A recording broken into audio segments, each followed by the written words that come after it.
Hello, my name is Paul A. Young and I'm here to show you how to make the Billington's very dark maple syrup and rye brownie. And so I can show you how to make it, please visit www.bakingmad.com and share your pictures once you've made it. I will be looking at Paul_A_Young, at Billington Sugar and at Baking Mad. And we start by making the batter. And we have 6 ingredients: some water, light muscovado sugar, some peanut butter. I'm using a smunchy peanut butter, which is a kind of halfway between crunchy and smooth, some vanilla extract, melted dark chocolate, and lots of dark, very dark maple syrup. So we'll start with sugar in the pan on a medium heat, add in the water and give that a little bit of a mix. Because this doesn't have any butter or oil as fat, we have to replace that, and the peanut butter gives us that really silky, smooth, kind of gooiness to the brownie that you do expect from a normal brownie that has butter or oil in it. So pop the heat up and give that a mix. It's important that the peanut butter emulsifies fully into the sugar before you add anything else. Otherwise it can be a little bit separated and a little bit lumpy. Then we add in some vanilla bean paste. Don't use vanilla essence, it's not the real thing. This has the real vanilla pods within it, so there's a teaspoon of vanilla going in.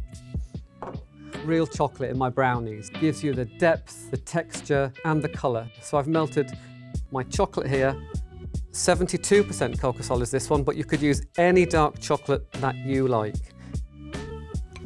Mix that in.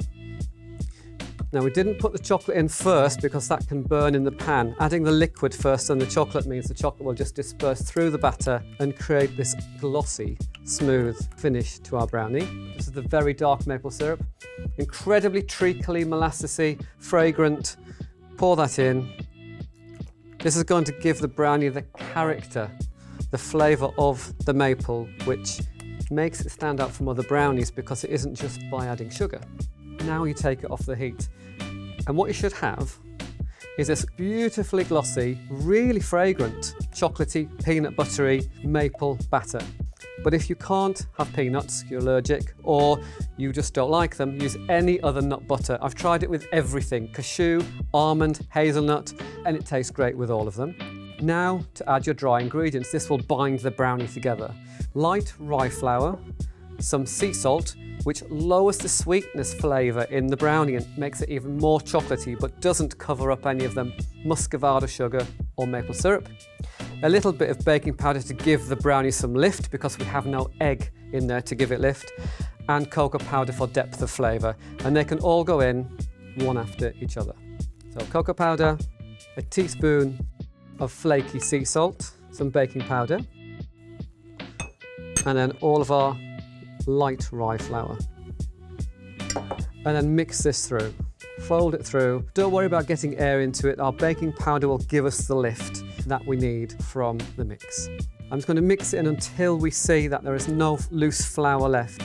But if you overbeat, you find that the brownie can become a little bit tough and not as light and gooey as you should really expect. So flour's now mixed in, you've got this lovely thick batter. It's now ready to put in your loaf tin that's been lined with a piece of baking paper. And we're going to pop that in, all in one go. Smooth that out. Once you've spread it, just give it a sharp tap on the bench.